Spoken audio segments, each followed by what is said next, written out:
Alrighty. Chapter 3, A Phenomenon Born in 1980.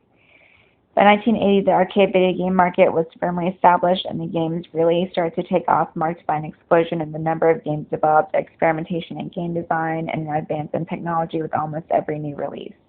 Most games released during this year sported bright, colorful graphics as black and white games could no longer compete for the public's attention. A large number of dedicated arcades started to open up anywhere there was space: shopping centers, restaurants, and even department stores. Arcades were a place for friends to socialize and play the latest video games. They were so popular that some cities would not allow children into venues during school hours because too many were skipping school. Pac-Man was introduced in 1980, and it pulled in female players, which really helped bring video games to the mass market. Battlezone. Atari released another hit vector game in 1980 called Battlezone, designed by Ed Rodberg.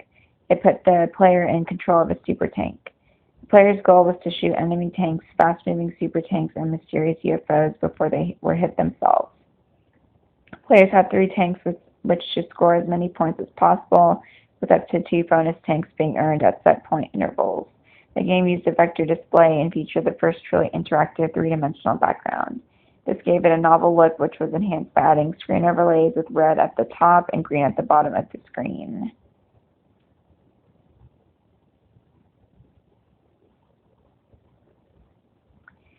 The controls and cabinet were unique. Players would control the tank with 2 joysticks, each controlling a tread just like a real tank. One joystick also contained a fire button to shoot missiles at enemies. The original cabinet had a periscope-like cover over the screen, adding to the feel of being in a tank. This feature was removed in later models, however, a change that was welcomed by many operators because it allowed non-players to see the screen and be attracted to play while improving the ergonomics for players who cannot reach the periscope window. A small version of the cabinet known as a cabaret also was produced without the periscope. Berserk. Berserk was released by Stern Electronics from 1977 in Chicago to enter the pinball and video game business. Players used a joystick to control a green humanoid figure, and a fire button allowed the player to shoot laser weapons at enemies. The game took place in simple labyrinthine rooms filled with a large number of robots who would shoot at the player. Each room had multiple escape routes. The goal was to score as many points as possible by destroying as many robots as possible before dying 3 times. There were multiple ways to die: getting shot by a robot, touching the walls, or even being touched by the evil Octo character. Evil Otto, a bouncing smiley face, would appear at times and head directly toward the player. Evil Otto was unique because there was no way to kill him. The player's only choice was to avoid him. This added a strong tension to the game and landed Evil Otto on multiple top video game villains of all time lists.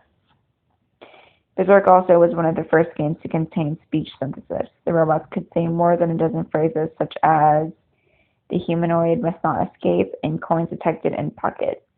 As with Space Invaders and Asteroids, Berserk soon became entrenched in popular culture, showing up in music, television, sitcoms, various magazine articles, and even a board game. Centipede. In 1980, Atari introduced a unique game based on swarms of killer insects, and eventually would become their second highest selling game after Asteroids. Designed and programmed by Ed Logg and Donna Bailey, Centipede was the first arcade game to be co-designed by a woman. Many experts attribute this to Centipede being the first game to have a large female following. The gameplay was quite novel. The player controlled a blaster at the bottom of the screen while multi-segmented centipedes entered at the top.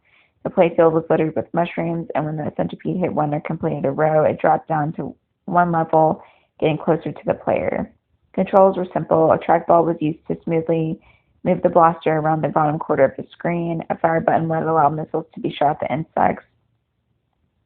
When the centipede was hit in the middle segment, it would split into 2 separate centipedes, making it even more difficult for the player to track and shoot. As the player progressed through the game, spiders, scorpions, and fleas joined in the mix to stop him. The only way to die was to be touched by an insect. The goal of the game remained simple: destroy the centipede before it destroyed you. Centipede spawned clones for years to come, including a much more challenging 1982 sequel called Millipede.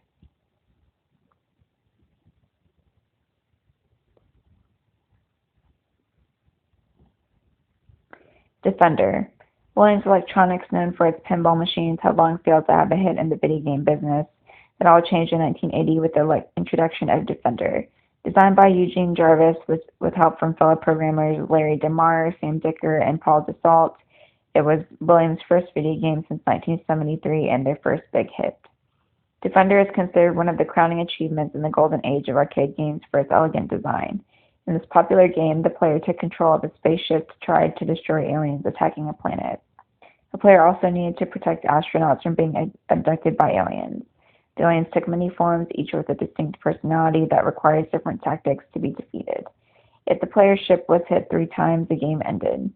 If all the astronauts were abducted, the planet would explode, and the astronauts turned into deadly, fast-acting mutant aliens.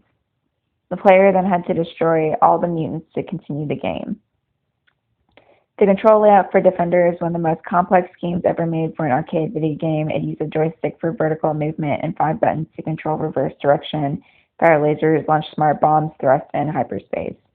Although this made it intimidating for many players, others reveled in the hardcore nature of the game and the challenge it provided. Defender became Williams' best-selling game. Roughly 60,000 units were sold, with estimates of more than $1.5 billion in revenue 1 quarter at a time. It also spawned 2 sequels, Stargate in 1981 and Strike Force in 1991.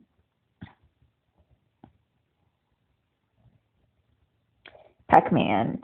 The first mega-hit game, Pac-Man, is considered the most successful arcade game of all time, selling more than 350,000 units and becoming the most widely known video game in history. Pac-Man has an amazing 94% recognition among American consumers and has become a cultural phenomenon icon like no other game before or since. The game was developed in Japan by Namco and distributed in the United States by Midway. It originally was released in Japan to a lukewarm response, but it became an instant hit when released in May 1980 in the United States. Pac-Man brought a new format to gaming. Until then, most games were based on shooting or sports, both decidedly male-oriented. Pac-Man succeeded in creating a game that appealed to both men and women. This brought in a whole new audience of players, which helped turn it into the cultural phenomenon that it became. The gameplay is non-threatening and deceptively simple, while still being challenging. Controls are ultra-simple. There are no buttons to press, just a joystick used to guide the Pac-Man character through a maze while eating dots placed in the pathways. Once the player ate all the dots in a maze, he progressed to the next level of difficulty. While in the maze, the player was chased by 4 colorful ghosts named Pinky, Inky, and Clyde. If any of the ghosts touched the player, he lost a life. Lose 3 lives, and the game is over. The player also was able to turn the table on the ghosts by eating one of 4 power pills located in each of the corners of the maze. This turns the ghosts blue, and the player could eat them and send them back to their home in the center of the screen. This gave the player a few minutes of safety to gobble up dots of the screen without the fear of losing a life. The lighthearted theme of Pac-Man made the game a hit, especially with women. Pac-Man spawned an endless array of licensed products, from t-shirts to toys, coffee mugs to Halloween costumes, and even an animated cartoon series. Numerous hit songs were written about it, including Pac-Man Fever by Buckner and Garcia and a parody by Weird Al Yankovic called Taxman. The term Pac-Man defense even has been adopted into the legal world to refer to a hostile takeover target that attempts to reverse the situation and take over its would-be acquirer instead, which is a reference to Pac-Man's power pellets. Even the powerhouse search engine Google caught Pac-Man Fever. On Pac-Man's 30th anniversary in 2010, it released a spot-on version of Pac-Man with the maze woven around the Google logo.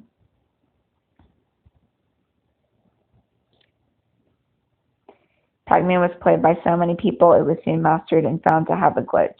Once the player gets to level 256, the infamous kill screen maze appears, where half the screen is a normal maze and the other half is random characters and images. This effectively ends the game, as there is no way to get past this glitch.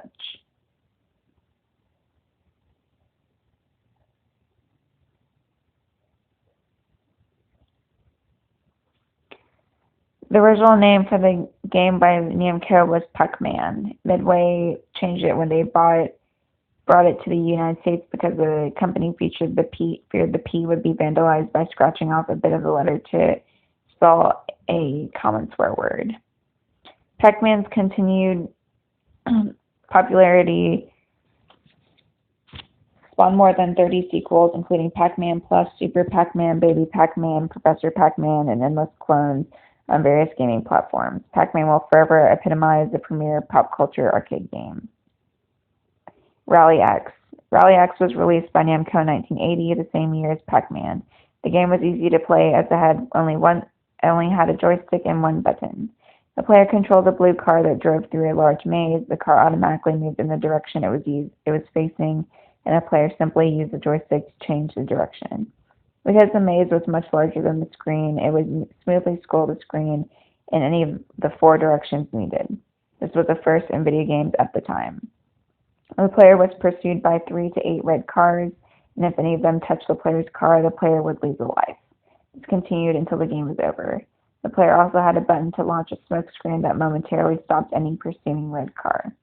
The goal was to find one of 10 flags scattered around the maze before all the player's cars were destroyed. If the player survived 3 stages, he would get to play a bonus round, the first arcade game to offer one. In this round, the red cars were stationary, and the player had a short amount of time to find all 10 randomly placed flags. Rally X also was the first game to feature full-time background music, and it was one of the first to have a simple radar screen that showed the position of all the flags and enemies on a small overview screen. Even though it did not obtain large success, its large number of firsts made Rally X an important game. Tempest. Atari introduced Tempest to arcades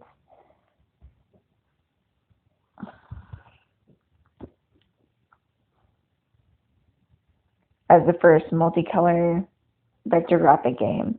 The sharpness of the colors and smooth movement of the vector technology led to a simple but unique game stunning in its appearance. The player used a paddle controller similar to Breakout or Pong, but with a satisfying weighted feel to the rotation movement. It became known as a spinner controller and was used on a few other games like Tron and Discs of Tron. While stunning, the game may have been too abstract for some people. Players would use the spinner to move the claw-shaped spaceship around the perimeter of one end of various extruded tube-shaped surfaces. Players engaged a fire button to shoot at and destroy various enemies: flippers, tankers, spikers, fuse balls, and pulsars. Each enemy had a distinct personality and mode of attack. Some would emerge from the opposite end of the shape and rapidly move toward the player, while others would shoot at the player or split in two when shot by the player. If any enemy came in contact with the player, he would lose a life. The game was played in waves. Once all the enemies were destroyed on a level, they would warp, quote-unquote, to a new level by riding down the extruded surface while trying to avoid or shoot any spikes in the way. There were 16 different shapes for levels. Some wrapped around on each other and allowed easier escape from enemies, while later ones had a hard stop on the right and left sides, which made it easy to get trapped by some enemies. The goal was to survive as many levels as possible before losing all 3 lives. For the final 16 levels of Tempest, the tube shapes become invisible, adding a new level of challenge because players don't know where they are moving unless they have memorized all the shapes.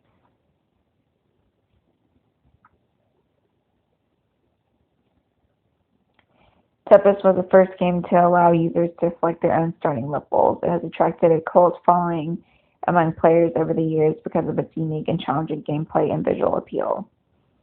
But the popularity of games like Pac-Man and Defender in 1980 may well have unleashed a watershed moment in the industry. Players couldn't get enough, and manufacturers were more than willing to fan the flames and meet the demand for new and more unique games. The original Donkey Kong game was sketched as a licensed Popeye game, but Nintendo couldn't secure the rights, so it was reworked into Donkey Kong.